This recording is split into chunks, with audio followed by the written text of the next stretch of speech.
Perkenalkan, nama saya Hani Francisca Purba dari Prodi Keperawatan Universitas Jambi. Jadi saya di sini akan menjelaskan pemberian nutrisi secara enteral dan parental. Selamat menyaksikan. Nah, yang pertama di sini saya akan menjelaskan apa itu nutrisi enteral. Di mana nutrisi enteral ini adalah semua makanan cair yang dimasukkan ke dalam tubuh lewat saluran cerna. Ini baik melalui mulut atau bisa disebut dengan oral, kemudian dari selang nasogastrik, kemudian dari selang melalui lubang stomagaster atau lubang stoma jejunum. Nah, kemudian untuk tujuan pemberian nutrisi secara enteral ini, yang pertama itu untuk memberikan asupan nutrisi yang adekuat, di mana pada pasien ini yang biasanya belum mampu menelan atau absorpsi fungsi nutrisinya itu terganggu. Kemudian yang kedua, itu berperan untuk menunjang pasien sebagai respon selama mengalami keradangan. Kemudian ada trauma, proses infeksi, dan juga pada sakit kritis dalam waktu yang lama. Nah, selanjutnya ada indikasi dan kontraindikasi pemberian nutrisi enteral. Di mana untuk indikasinya yang pertama, itu untuk asupan oral yang tidak adekuat. Kemudian yang kedua adanya gangguan ingesti nutrien atau gangguan nutrisi. Kemudian yang ketiga itu adanya kegagalan absorpsi, digesti, dan metabolisme. Lalu juga adanya wasting yang berat atau disebut dengan pertumbuhan yang terhambat.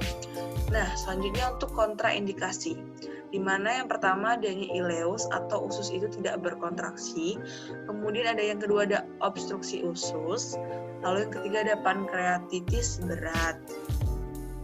Nah, kemudian untuk cara pemberian nutrisi secara enteral, di mana untuk pemberian nutrisi ini didukung dengan nutrisi enteral yang dapat dilakukan dengan dua cara. Biasanya yang pertama menggunakan bolus feeding, kemudian yang ada menggunakan continuous drip feeding. Di mana pemberian bolus feeding ini dilakukan di rumah sakit maupun di rumah. Nah, sementara untuk pemberian nutrisi enteral dengan menggunakan continuous drip feeding ini biasanya diberikan pada penderita yang dirawat di rumah sakit. Jadi untuk continuous drip feeding ini biasanya diberikan di rumah sakit. Kalau untuk bolus feeding ini bisa dilakukan di rumah sakit ataupun di rumah. Nah, untuk prosedur pemberian nutrisi secara enteral, di mana untuk alat dan bahannya, yang pertama ada corong, yang kedua ada spuit 20 cc, yang ketiga ada pengawas, yang keempat ada bengkok, kelima makanan dalam bentuk cair, kemudian ada air matang, kemudian ada obat-obatan bila ada atau diperlukan, lalu ada klem dan juga ada stetoskop.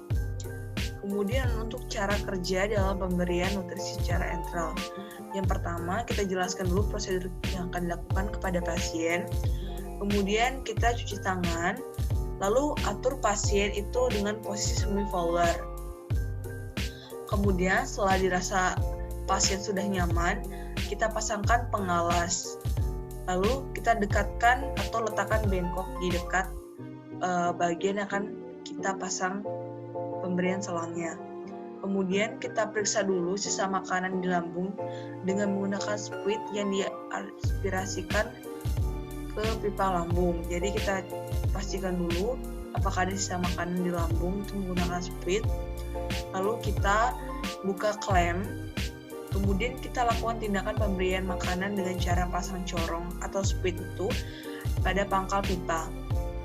Kemudian kita masukkan air matang, itu kurang lebih sekitar 15 cc pada awal, itu dengan cara dituangkan lewat pinggirnya. Nah, kemudian kita berikan makanan dan dalam bentuk cair yang tersedia. Lalu, bila diperlukan, bila ada obat-obatan, itu kita masukkan dan beri minum, kemudian kita akan kembali pipanya atau selangnya. Kemudian, jika sudah dirasa selesai dan berhasil, kita catat hasilnya atau respon pasien selama pemberian makanan. Kemudian jika sudah selesai, kita cuci tangan setelah prosedur dilakukan, dan jangan lupa kita dokumentasikan apa yang telah kita lakukan di buku dokumentasi perawat. Oke, selanjutnya ada nutrisi parenteral. Nah, nutrisi parenteral ini adalah suatu bentuk pemberian nutrisi itu yang diberikan langsung melalui pembuluh darah tanpa melalui saluran pencernaan. Jadi untuk nutrisi enteral tadi menggunakan saluran pencernaan, kalau nutrisi parenteral ini itu diberikan langsung pada pembuluh darah. Untuk tujuan pemberian nutrisi pada secara parenteral, yang pertama itu menyediakan nutrisi bagi tubuh itu melalui intravena, karena tidak memungkinkannya saluran cerna untuk melakukan proses pencernaan makanan. Lalu yang kedua, itu untuk mempertahankan kebutuhan nutrisi. Nah, kemudian untuk indikasi dan kontraindikasi pemberian nutrisi parenteral. Untuk indikasinya, fungsi saluran cerna itu terganggu sehingga itu makanan tidak dapat dimasukkan melalui saluran cerna. Kemudian yang kedua, dalam kondisi malnutrisi atau dalam prognosis malnutrisi. Untuk kontraindikasinya, saluran pencernaan itu berfungsi dengan baik dan kemudian hemodinamiknya itu tidak stabil. Kemudian untuk metode pemberian nutrisi secara parenteral. Yang pertama, itu nutrisi parenteral parsial, di mana ini merupakan pemberian sebagian kebutuhan nutrisi itu melalui intravena. Jadi sebagian nutrisi yang harian pasiennya dapat dipenuhi itu melalui enteral. Kemudian cairan yang biasanya digunakan dalam bentuk dextrosa atau dalam cairan asam amino. Kemudian yang kedua, ada nutrisi parenteral total, di mana ini dimaksud adalah pemberian nutrisi itu melalui jalur intravena.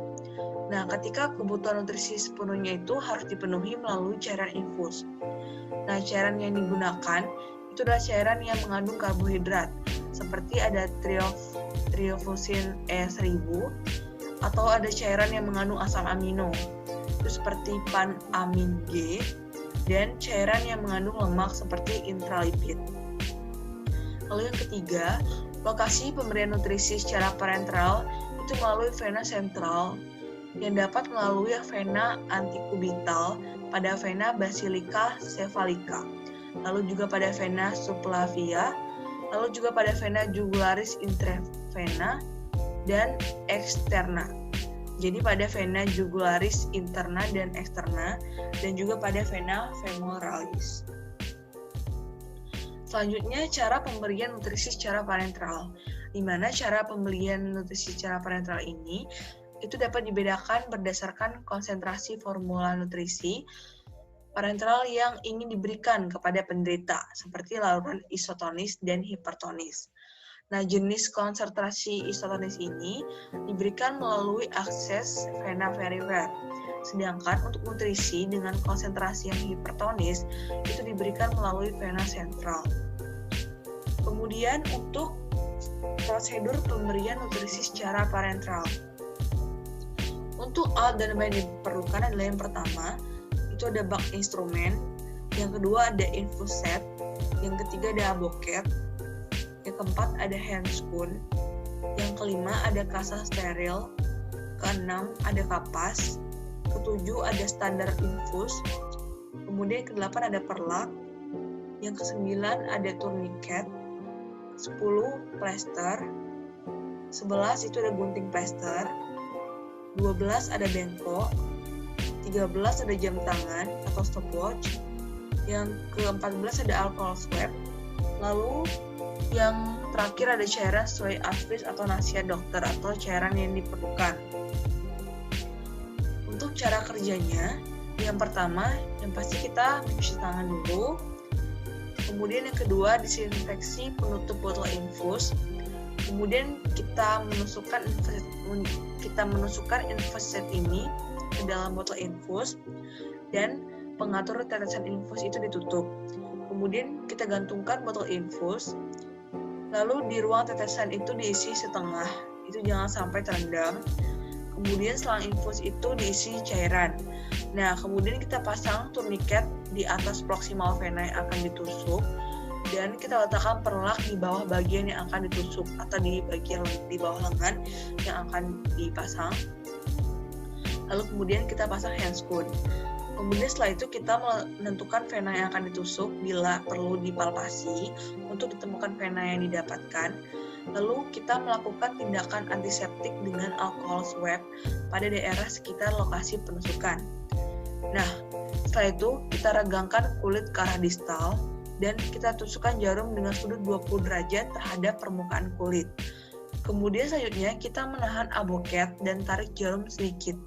Nah, bila tampak darah yang keluar, berarti kanula itu telah masuk ke vena. Nah, kita menahan jarum dan mendorong aboket. Setelah itu, kita lepaskan turniketnya dan kita tempelkan kasa di tempat penusukan. Setelah itu, kita pasangkan selang infus berisi cairan yang telah dipersiapkan sebelumnya dan kita fiksasi aboket dan selang infus dengan plester. Setelah itu, kita atur tetesan dalam 1 menit sesuai dengan instruksi atau kebutuhan pasien. Jika dirasa semuanya telah dilakukan, kita rapikan pasien. Kita tanyakan bagaimana respon pasien setelah dipasangkan infus tersebut, dan kita mencuci tangan tentunya. Lalu kita catat tanggal dan jam pemberian cairan dan macam cairan yang diberikan. Jadi yang terakhir, jangan lupa kita dokumentasikan tindakan yang telah kita lakukan. Baiklah, demikianlah penjelasan pemberian nutrisi secara enteral dan pariental yang dapat saya jelaskan. Saya minta maaf apabila dalam video ini terdapat kesalahan kata. Saya mohon maaf. Terima kasih.